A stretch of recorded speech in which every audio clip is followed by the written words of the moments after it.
to Black Men Let's Talk. I'm your host, Demetrius Stone, and this morning I have Brother Rob with us this morning. So, Brother Rob, please, if we could, first of all, thank you for joining, and you could take a little time to introduce yourself, tell us a little bit about what you're doing in the community, and kind of what you've got going on at this point.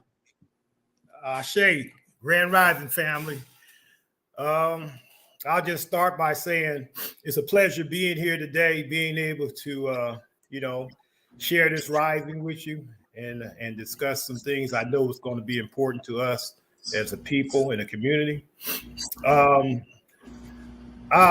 just give a little snapshot. I'm a founder of the African Marketplace at 2251 Florin Road. And what happened in 2015, that's when I created the African Marketplace. We decided that we needed a place for us as a people to come together, fellowship, pour love on each other, and to also develop our own economics. So we invite other vendors in, small business people. They come in, set up tables, and then we have our little market every first and third Saturday. We're going on 8 years strong now. And it's a blessing. The energy that comes into the building all the time is it's good. It's like we started, and from that we grew the Melanin Day School Academy. It's located inside the Obama Room at each market. Sister Nakia Porter, she's the facilitator of that school, and so she's teaching the young brothers and sisters about their blackness and the melanin and giving them that consciousness that they need, as you know, dealing with this dual system that W.E.B. Du Bois was discussing. We got to have that dual consciousness. So she talks about those kind of things. So the market has, like I said, going on 8 years now. We put about 12 to 14 storefront Black businesses in the Sacramento area. And I actually got one in Atlanta now too that grew out of the market. People came in, brothers and sisters started off selling their little products, and then as they learned how to market and expand, and they just kind of took off. Yeah. To the marketplace a couple of times, Brother Rod. I haven't been there post-pandemic. I think the pandemic upset a lot of the normal paths that we typically moved in, and I think a lot of us are getting back now to doing some of the things and enjoying some of the things that we used to do prior to the pandemic. So I mentioned it though, the school you mentioned that's on the site there. Is that something that currently supplements the schooling that some of the young brothers and sisters are, for lack of a better term, required to attend? Or is it more a replacement for that? That's exactly what it is. It's a supplemental piece that is Black oriented, it's African centered, because I remember when I was a long time ago, because I'm 67 years young now, but I remember when I was in elementary school, they had a thing called religious and instruction. And at certain days of the week, people would leave out of the classroom early. And the Jewish students, they went to their little religion or whatever training it was. Asians went to theirs, and some of us, we went to different church teachings and things like that. So that's what I tell parents. Parents, you need to supplement your child's education, and you need to let them know who they are and what they're about so they can love their Blackness. They need to understand their skin is a beautiful badge of honor, and they need to feel good about it, because we know when they go into the European system of schooling, I call it the public food system. When you go into that system, they're not going to tell you about yourself. They're going to tell about the European history and what it's going to take to maintain their power. And that's pretty much what we're groomed for. So yeah, it's a supplemental education. I think the age is from 4 on up. She have them in there all the way up to teenagers. So it's a beautiful thing every first and third Saturday. And then I don't have the schedule in front of me, but she does things during the week with them also, with the young people. Yeah. That's interesting. good to hear you mention about some of the deficiencies of the current school system, and it's sort of what you mentioned when you talked about Mr. W.B. Du Bois was the being able to move in two different systems. That's right. So you're right. It's definitely done us a disservice to a large extent. I tell a lot of the brothers all the time, especially with the work that I do with an organization whose goal is to get young brothers to and through college, is there are some benefits of that system which you can absolutely use to your advantage to put you in a place financially, et cetera, while also understanding your own heritage and how that can help your family, your community, but using the system as that sort of a means to get to reach a broader audience even. That's right. That's right. Because we are here. We have to face it here. And we got to deal with things as we find it.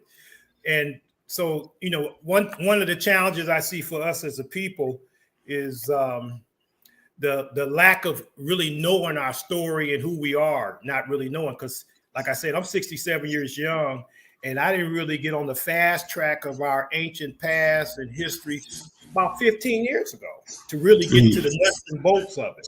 And I had started a Sankofa group, and we used the Sankofa group to do research on ancient history. And you familiar with the Hidden Color series? Not very familiar with it. Okay, what's his name? Tariq. Tariq. I forget what's Tariq's last name. Tariq. Anyway, brother Tariq, he did a series called Hidden Colors, and what we did was use his videos as a teaching tool. So we had a classroom, and we have like 20 or 30 youth in there, all the way up to 80.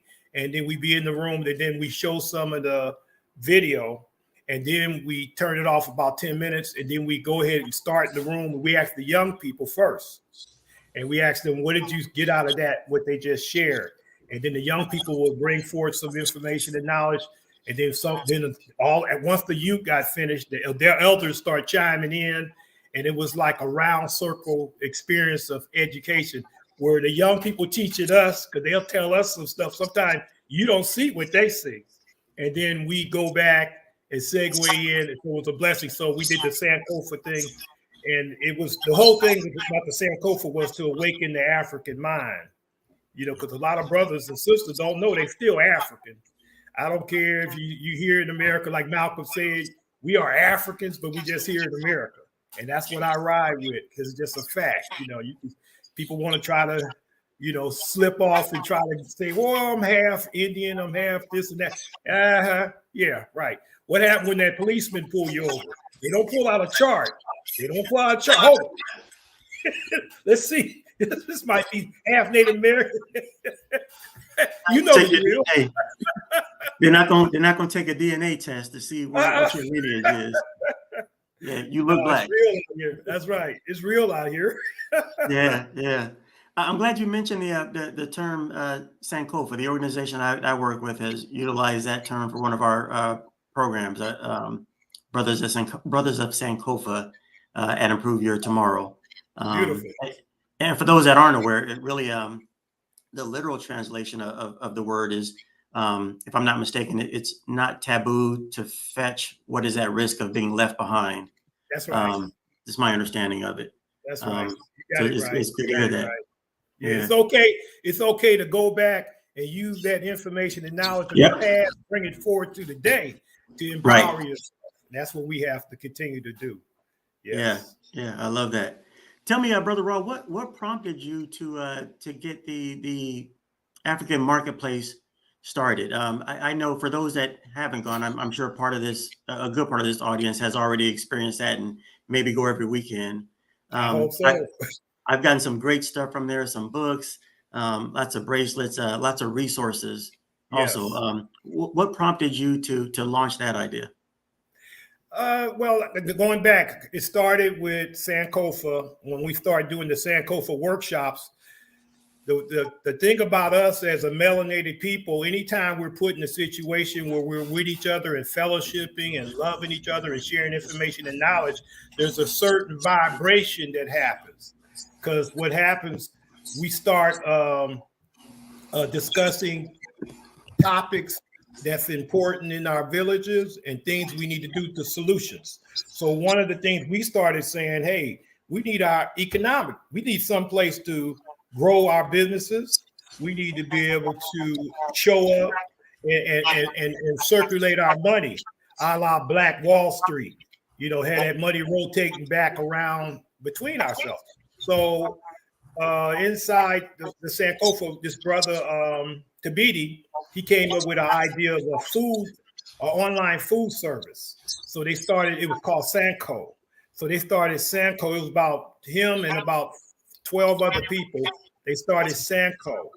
And then from Sanko, I says, okay, that's a great idea what they're doing. We need some place to be able to come together and present these things.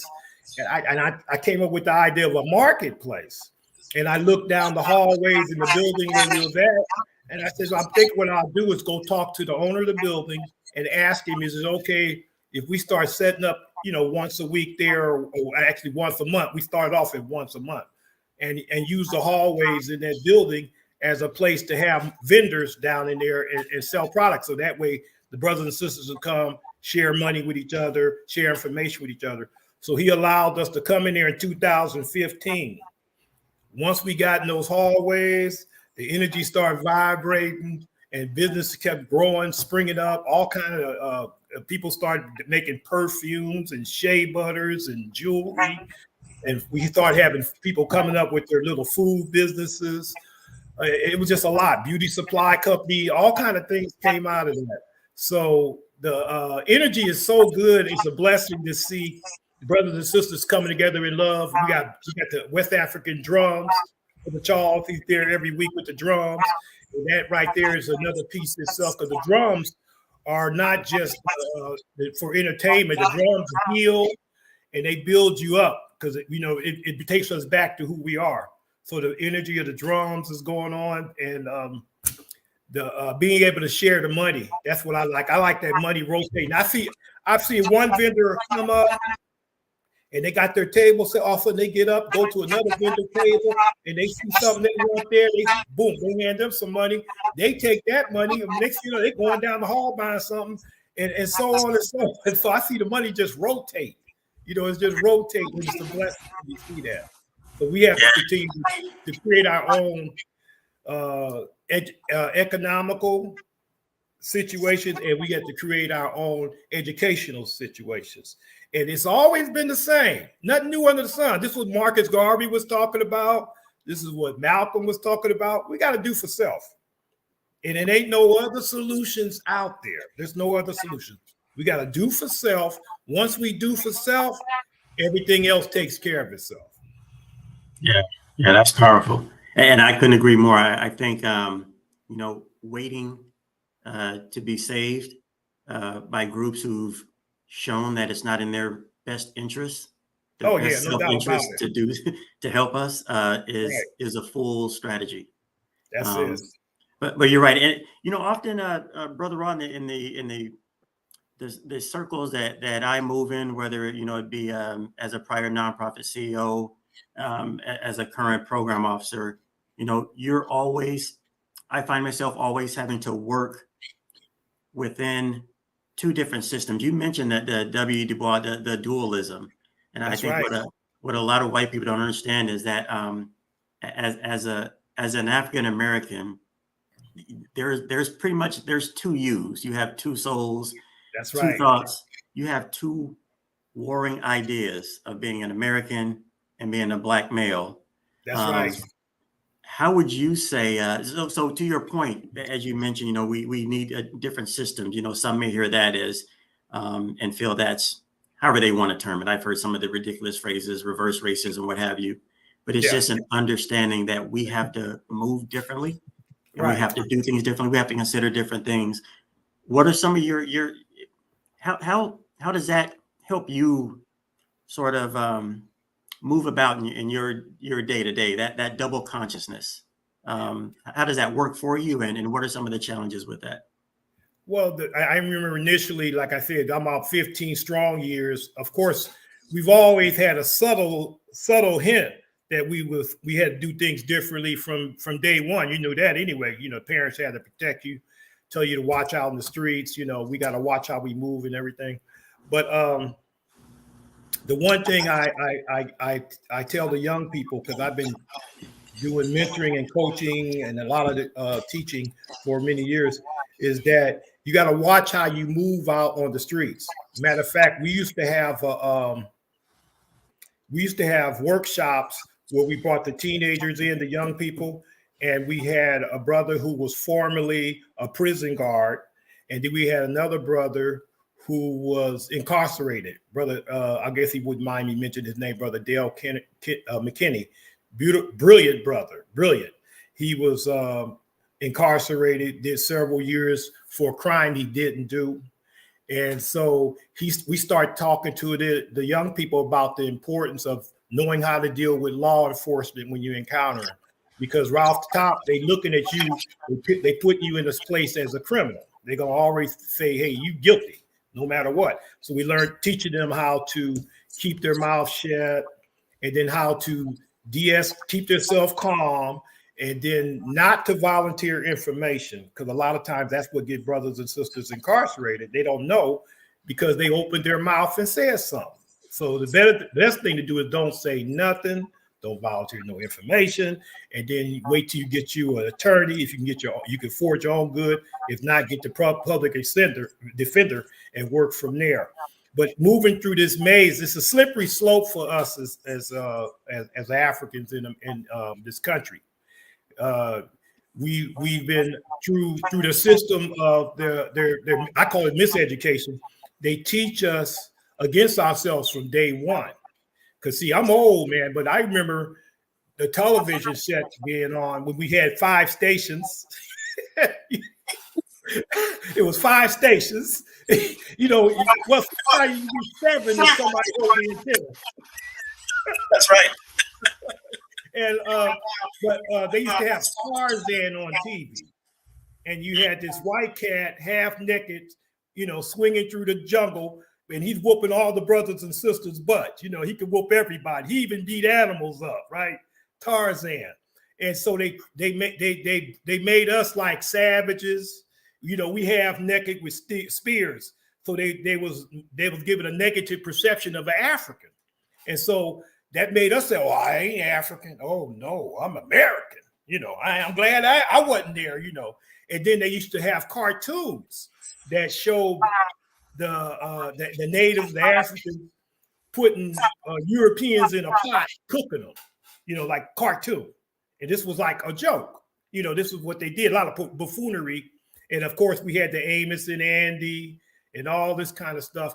But this was by design to make us feel inferior and to put us in a certain place. Because I remember, you know, coming up, and if I saw a brother or sister with a darker hue than me, it was derogatory to call them African. They from Africa. Look how dark he is. I'm African, this and that. You know, and we still have that racism in our family. That's called, you know, we have the oppression, I call it. We're really oppression. We oppress each other because of our hue or our skin. So it's a lot we have to dig out of, and it's important that we have to unlearn to relearn truth. And that's what we have to do. This thing now, what they're doing in the schools, what do they call that thing? Where they don't want you to know your history. What do they call it now? Critical race theory. Critical. Give me a break. Give me a. In other words, don't tell the truth about history. Right. Let's clean it up. Those people just wasn't getting paid to work, you know. Right. But you know, it's okay now because now we all living together in harmony. You know, matter of fact, I don't see color either. You know, which is another farce.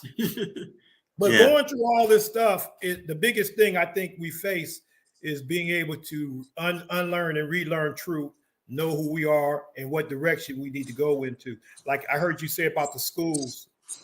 it's important that Black parents, if you're not able to get your children in the African Center School, at least get them some supplemental education. And you do your due diligence to teach them about their history, their past, and so they can really know who they are and what's going on out here. Because other than that, they're going to be going around with this jaded view of life, and it ain't real. Because by the time once they get in elementary school, by the time they hit middle school, that's when the racism start kicking in. That's when the divisions start happening on campus. That's when, oh yeah, you're Black, I'm white, and the divide starts. But if a child is already gamed up on it, they have a shield to stand against it. Yeah, you spot on. You spot on. A couple of things I wanted to mention, Brother Raw. One quick story. And by the way, we often hear the term "Black don't crack." I think you're the epitome of that, because I would have never guessed you were 67, brother. You're good for 67. So whatever you're doing, keep doing it. Ashe. Real quick though, man. A quick story about the 5 channels. So I have 3 daughters between the ages of 15 and 26. Woo! And I remember once, a few years back, my second daughter, we were talking to her. She was, flipping through the channels on cable, and she was saying there wasn't anything to watch. My wife and I we got 200 plus channels. You can't find something to watch. Maybe you should do something else. But we started talking about, as we do as parents. When I was growing up, we had 5 channels. And I remember my daughter asked, "What 5 channels did y'all have?" I said, we had NBC, ABC, CBS. I'm from Sacramento. I grew up in Oak Park. So I said we had channel 31 and channel 40. Right. And when I was in middle school, we got channel 58. So we had 6 channels. And my daughter said, "Wait a minute, you could only have 6 channels, and those are the 6 channels you picked?" I said, "No, babe, we didn't get to pick. We didn't get to pick the channels. Those are the only channels that you were able to receive." So just a funny story about how, when you're talking to kids nowadays, it's really hard for them to relate that you didn't have those choices growing up, that they didn't entertainment options, and right. And I don't get being bored nowadays. Oh man, you got way too much stuff to do. But with that being said, Brother Raw, about yourself personally, do you have children, and if so, kind of how have your views and your teachings sort of helped to shape them? And if you don't have children, about some of the brothers that you mentor. I have 2 adult sons. One's 45 and one's 20. 40. What Jamil? Jamil is let me get it right. 40. He'll be 42 in December. And then I have a 29-year-old daughter, Janae. She's in Houston now. My sons, we still get together occasionally, do things. Especially me and my son Jamil, my youngest son. We fishing buddies. We go fishing every week, just about. So we do things. And the main thing I always emphasize to them is, we talk about the dual consciousness. Be aware of your environment. Be aware of what you're doing. Be aware of who you move with, because not everybody is your friend, and you got to be careful about your associates, because a lot of times they can get you in trouble, right. Through association. So you got to watch how you move. So I try to instill those values in them. Mentoring. I've been mentoring these young brothers and sisters a long time. I still do it today. Matter of fact, I'm a general contractor by trade. I'm a licensed general contractor. So I teach the brothers and sisters to all consider getting trades. That's my thing. Because when you get a trade, you have a way of getting that now money. Because see, a lot of brothers and sisters can't afford to be waiting to go through college those 4, 5, 6, 7 years, because they need money now. So I said, well, why don't you consider, once you get out of high school, go ahead and get you like a 2-year trade under your belt, an 18-month trade under your belt, learn to do sonogram, x-ray technician, plumber. There's a lot of things out there that make good money. And so I pushed that. I pushed trades. I said, get that money. And then once you start getting that income, you say, okay, now I want to get some more information. Now I want to grow some more. Now you can pay your way through school. Because I personally look at student loans as a trap. because I don't know how many brothers and sisters I done met over the years. You probably know some too. They got them student loans, and some of them never did anything. They just stuck with student loans. They dropped out of school. They got student loan debt though. And then I got some who they end up getting their degrees, and then they go and work in fields that's not even connected to what they got the degree in. You know, some of the jobs they do, you don't even need a degree for, but they sacrifice and got that paper, and now they out there, you know, in a sales position. You know, didn't even need a degree to get in sales, but they in sales, they doing other things. So I don't minimize getting the education. I don't minimize all that, but I know that you got to really, you know, look at everything for what it's worth. And another thing I like to add, I'm a big advocate about brothers and sisters owning property. So I tell them, you need to get you a piece of house, any means necessary, as soon as possible, because that's still one of the main avenues to building wealth through real estate. So that's what I've been pushing on brothers. It's a lot of them out there that made purchases because I encouraged them, and they come back, and some of them went away, came back and told me they got a house and thanked me for telling them that. Sisters too. My daughter, she just brought her a house in Houston.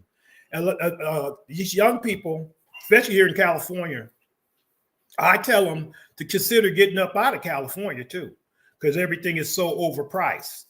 You know, because these prices, they don't even make sense. You know, you look at these little houses, they have these houses 1,500 square feet, and they tell you got to have, it's $400,000, and that's not even the real value. But of course, in California, they got the numbers way up, but you can go get that a nice house in another state, like in Atlanta, or even though their prices are coming up, you can go into Florida, you can go into Houston, like where my daughter is. She got a nice place out there, like paid like $260 for it. So it's you know, some values out there. You just got to kind of watch how you move and figure it out. So I open myself up for consulting with a lot of these young guys. So they call me up over time and they ask me questions, and I kind of help guide them through the maze, you know, help them like that. Yeah, I love that. I think I can vouch for student loans. I still have some student loans I'm paying off, even in my early 50s. And you're absolutely right. It really, obviously we are we take out loans disproportionately more than other ethnicities, races, cultures, and that's by design. But yeah, teaching brothers how to avoid that trap. I'm similar to you, Brother Ross, especially with the organization I work with. That's our goal, to get brothers to college. But you want to, you know, those of us who have taken out student loans and paid for them for years, or are still paying on them, also understand the need to get brothers and sisters the benefits of going through college without all that debt. That's right. Yeah. Oh, you're right. There's so many things you can do without that degree. I always tell people college is not just what you learn. It's just knowing where we landed, the country that we're in, values networks. And when you're in college, the biggest thing you could do other than go to class, you're networking. You're getting different perspectives. You're now part of this group where no matter where you are at some sort of conference or some sort of event, if you're a Sac State graduate or UC Davis graduate and you bring it up and there's others in the room, you automatically have that connection. Use that. Use that for your own personal benefit. So you're right. It's a different perspective, building up your network, but it's not, it doesn't, not going to college doesn't prevent you from earning a good living. In my perspective, it just helps you build your network and also different thoughts, perspective. Oh yeah. It's more than one way. It's more than one way to win out here. Yeah. You know, so I think that it's important that we, I think it's more important for your child to have good self-esteem and confidence and belief in themselves than good grades. Yes. You know, I'd rather have a child who's enthusiastic, love themselves, love who they are, and then at least they try. They work hard. They try. Maybe the grades don't equate. You know, they're not straight A's. They might be a C student, but still they got the enthusiasm. They love themselves, and then what another thing I try to encourage the youngsters to figure out is try different things, figure out what your talent is. Because see, once you figure out what your talent is, what you're really good at, what you love to do, you never work again. If you could do that, you don't, like me as a contractor, I'm fortunate. I used to build clubhouses, tree houses when I was a kid. I used to just build stuff. My grandmother, when I was about 12 or 13, she took me and taught me how to make chicken coops and all this stuff, right? So I love doing all that stuff. So, hey, look, now me and my brother, we laugh about it. We do it now and get paid. Yeah. That's right. Figure out what you love to do and figure out how to get paid doing that. That's right. Yeah. That's right. Yeah. I've been big also. We had a brother on the show recently. He's a principal at Grant High School, Brother Darius Henson. And he mentioned the importance of, speaking of college, of historically Black colleges and universities. And that's where he learned and developed that confidence and that knowledge of self that we talk about. So I always tell brothers, I would have loved the opportunity to go to a HBCU. I ain't gonna lie, my dream school growing up was UC Berkeley, because that's what I saw about, heard about it on TV. And at that time, so I was born in '69. So at that time, my teenage years was in the '80s. And I grew up, was born in a time where my dad was definitely socially conscious, born in the '60s. And just protesting was the thing to do. And UC Berkeley, if you was a school, you're gonna protest that. That's right.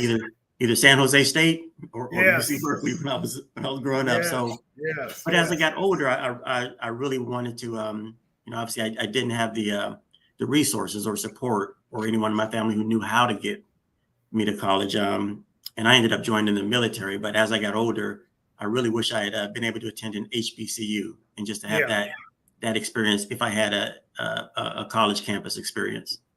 Well, see, the blessing now, though, is because of your experience, and I know you're already probably doing it, it gives you another view, another lens, so to speak. So when you talk to the young people, you're able to kind of give them some suggestions as you mentor and coach them and give them, say, hey, well, look, this is what I did, something you can consider, and then you might consider, going this road, and it's good to have the actual life experience is the share. When we talk to them, you talk from your own personal experience. That's very powerful.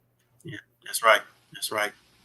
Hey, Brother Rob, tell us about some things that maybe some things that you have going on in the future, or what are some things that you're currently working on, and kind of what are your, if there was like some hopes and dreams that you have for the Black community, the African community in the Sacramento region. What are some things that you hope for, some things you're working towards, or anything you have planned in the future? Well, I'm pretty much going to maintain course on what I'm doing now, and that is educating and re-educating brothers and sisters unapologetically about who they are, tell them about their culture. They need to understand this and keep putting them on point. And it's like, I say it's part of my spiritual journey. Each one of us was designed and brought upon the consciousness, I will say, we're supposed to do a certain job, a certain responsibility. And then you have to search and find out your lane. Once you find your lane, run in it. So I'm going to run in my lane. So it's like we're in a war. We're in a war for the consciousness of the mind, the Black mind. That's what it's about. So right now, the Europeans are winning. They're winning. They get in our minds because they get us from birth, and then they got all the systems in place to keep us dumbed down. Amos Wilson says, we literally have to be dumb to allow people to treat us the way they've been treating us for all these years. That's what Amos Wilson said. And then when you think about it, it's true, because it's a level of not knowing, and you just don't know how things flow. I talk to brothers and sisters all the time, younger than me, and when I don't go in on them, I just listen to them, and then I be just shaking my head because there's so many people just don't know what's really happening. I liken it to The Matrix. You see the movie The Matrix? Yep. Okay, The Matrix, the guy was going along, average Joe, minding his own business, trying to survive, hustling, selling drugs on the side, working, doing this, and then he had his wake-up call. All of a sudden, boom, when he woke up, it was a whole nother world going around. He didn't even know. He was like, oh no, wow. But the majority didn't know. And that's where we're at today.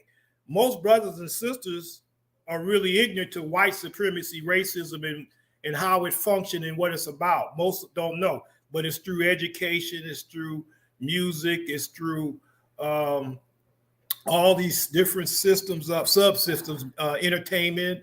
It's a lot of things out there that are in place and that going to keep you at a lower vibration so you can connect to your really source, your source. So my thing is I was built to wake them up. That's my job. My job is to wake brothers and sisters up. So when I run into them, when I'm having discussions about anything that's going on, any current event, I let them express themselves.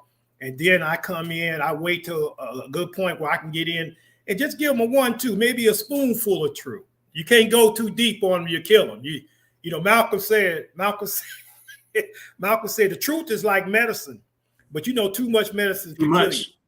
So he said, what you do is when a young brother or sister come along and you know, they're a little off course, you give them a spoonful of medicine. That way they'll take that and then they'll take it in and then they'll feel a little better. Then maybe they'll get a little curious. Then they come back and ask you for some more. Then you give them some more. You know, when I first started being so-called conscious, you know, with being more aware out of the matrix, boy, I used to throw all kind of buckets of knowledge on them, boy, quoting books and all. And you're right. You know, also they look at me, you can see their eyes like a deer, you know, with the headlights. Right. So I said, uh-oh. So I learned to be calm now.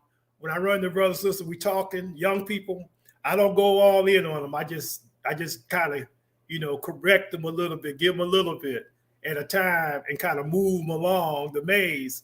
And then a lot of times some of them snap right out of it. Hey, I need more. Hey, man, I need more. I got to call you. They call me up and we talking, you know, about a lot of this stuff. And then sometimes they don't get it, which is okay. So that's just how it is. We got to just take our time. And so when you're in a war like what we're in a war of dealing with the conscious mind of the African. Not everybody is the Navy.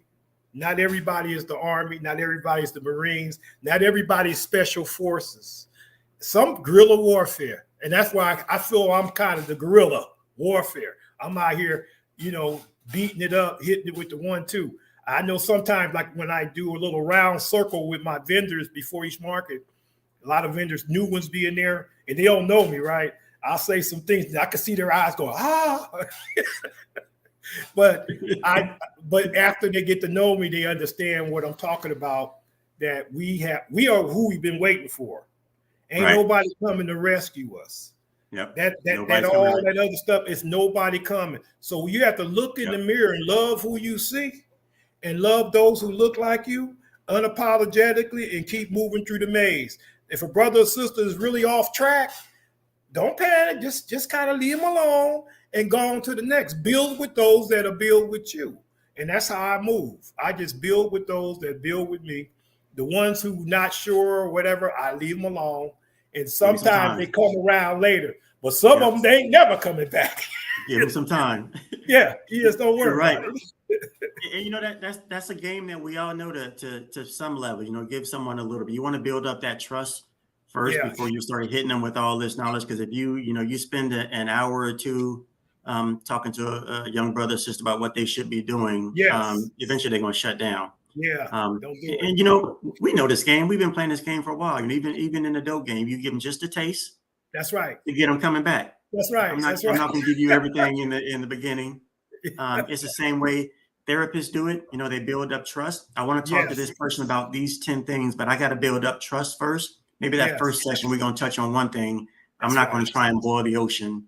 That's right. And it's the same when you, as you mentioned, when you're mentoring. I want you to trust me first. I'm going to find out about you. I'm going to listen to you. That's right. And I'm just going to give you a little bit at a time. Then I'm going to listen to what you said. Something key. I like what you just said, Brother Demetrius. Listening. We was born and blessed with 2 ears and 1 mouth. So what does that mean? You follow that ratio. Twice as much. That's right. That's right. I tell brothers all the time when they work with young people and young people also. And I worked also with some, I worked at organizations that, nonprofit organizations where most of the staff were white, some, national organizations. And as a leader, you try to get them to understand, stop talking at these kids. You should be listening far more than you are talking, because they will pick up on that. So yeah, I love that that analogy. You have 2 ears and 1 mouth. Follow that ratio. Listen twice as much as I love that. Yes. Hey, real quick, Brother Raw, when's the next African marketplace? I'm sorry, you said, was it the 1st and 3rd Saturday? Yeah. The next market is December. I mean, wait a minute. We got one coming up. That's the 19th. November 19th. 19th of November. That we got one coming up on 19th of November. Then December the 5th, the day after my born day. I'll be 68 years young, baby. Yeah. Ooh, brother. Man, if I'm looking like you when I'm 68, I'm doing something right, brother. Hey, man, hey, man, you already got it going on, man. That melanated, man. That melanin hue, boy. But yeah, so that's the next market. The market is 12 p.m. to 6 p.m. And we like to invite everybody, come on down and share the energy, the spirit, the vibration. Come get loved on and get some information and knowledge. We got one of the best museums in the United States, Black museums. And I tell them the Sojourner Truth. I tell them that from experience, because me and my wife, we have traveled all through the United States. And every time we go to another state, we always try to find the Black areas, the Black museums. And I'm telling anybody, the Sojourner Truth is one of the best museums in the United States for us as a people. And everybody needs to experience that museum. Yeah, I appreciate you sharing that. But I went there, went into that room the first trip I made to the African marketplace. I don't even remember what year it was. I want to say 2017 maybe. Just some powerful, just some of the photos and some of the visuals. I gotta hold you up. You need to come through now. We expanded it. We increased it. Now it's over 3,000 square feet. So man, what you saw was the beginning. It's on a whole other level now, man. Whole nother level. That is. I think it was just, if I'm not mistaken, it was a room. That's what I'm talking about. You came at the beginning. Wow. I got to get back there. I'm the contractor that remodeled the whole back area. And man, I guarantee you come into that museum, it's gonna shake you up. Yeah, I'm gonna make that trip. Hey, can you give Brother Rock? Can you give the people the address? So again, the next one, November 19th, Saturday, November 19th, noon to 6. Can you give everyone the address again? It is 2251 Florin Road, Sacramento, California. I like to tell everybody it's on the corner of 24th and Florin Road behind the McDonald's. You can't miss it. Everybody knows what that is. Everybody probably knows what that is. They know what McDonald's. Like the Burbank High School area. So yeah, for those who haven't been, or if you have been, definitely worth the trip. And now that I know that museum has been expanded, I definitely got to go back there and check it out again. Oh yeah, no doubt about it. You got to make it happen. Yeah, appreciate it. Brother Raw, man, it's been a pleasure getting to know you, man, and having a chat with you for the past 45 minutes. And bro, much blessings to you, and I wish you well. And I look forward to seeing you out there at the African marketplace. Ashe, I appreciate you. Peace and Black power to you, man. Ashe, my brother. All right, you take care, man. You too. Thank you.